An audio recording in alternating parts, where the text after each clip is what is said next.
Let's discuss about Minimum Wages Act 1948. So this Minimum Wages Act 1948 is an important act for EPFO exam. It extends to whole of India.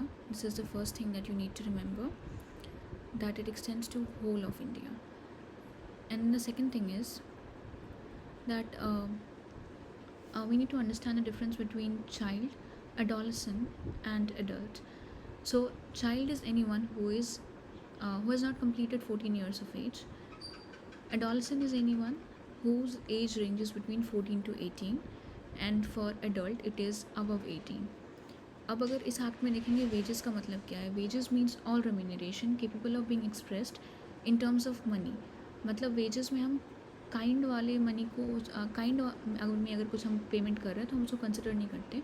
We only consider something that is paid in terms of money if the term of contract of employment express और implied were fulfilled. तो हमें बस ये समझना है यहाँ पे कि wages means all remuneration capable of being express in terms of money. Now let's have an overview of the sections. So section 3 says that it is section 3 में यही होता है कि fixing of minimum rate of wage by appropriate government.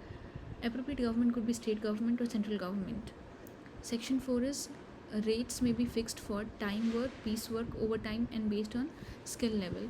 मतलब different categories of work है. जैसे अगर कोई टाइम वर्क मतलब कि कितने देर एक दिन में काम करता है, जैसे 8 घंटे का नॉर्मली शिफ्ट होता है, तो उसके लिए हम टाइम वर्क देंगे. पीस वर्क अगर किसी का वर्किंग मॉडल ऐसा है कि एक दिन में 20 पीसेस बनाने हैं तो हम पीस वर्क उसको कहते हैं. ओवर टाइम की अगर जैसे हर 6 डेज़ के बाद मतलब 7th day should be a holiday, तो अगर कोई उस दिन काम कर रहा है या फिर अगर नॉर्मल वर्किंग आवर का शिफ्ट 8 आवर्स है, उसके अलावा अगर कोई एक्स्ट्रा काम कर रहा है दैट इज़ ओवर टाइम. या फिर किसी का स्किल अगर सब कोई सेम 8 आवर्स काम कर रहे हैं बट सबका स्किल सेट डिफरेंट है, तो स्किल के बेसिस पे भी wages can be different. That is all about section 4.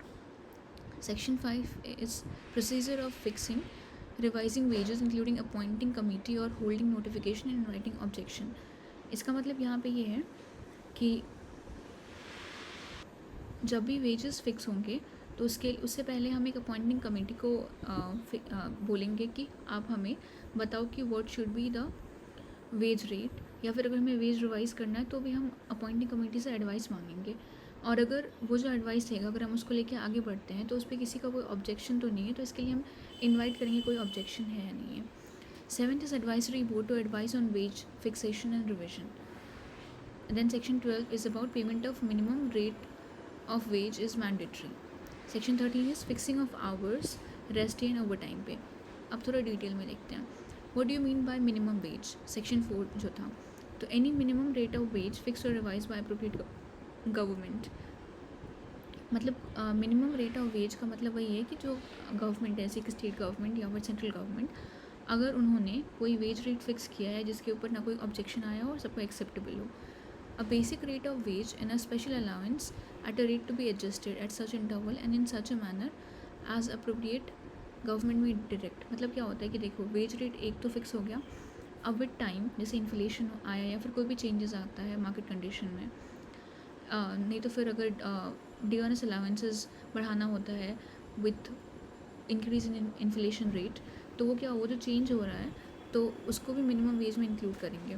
A basic rate of wage with or without the cost of living allowances, the cash value of concession in respect of supplies and essential commodity at concession rate where so authorized. तो मतलब basic rate of veg में cost of living कभी कभी add होता है, कभी नहीं add होता है. मतलब अगर कोई कंपनी या फिर कोई employer cost of living allowances दे रहा है तो it would constitute minimum wage. लेकिन किसी कंपनी या फिर किसी भी फैक्ट्री या सेटअप में अगर लिविंग अलाउंसेस का प्रोविज़न नहीं है तो वो मिनिमम वेज रेट में का पार्ट फॉर्म नहीं करेगा. सिंपल सी बात है कि अगर cost of living allowances is a part of your wage so it would constitute minimum veg.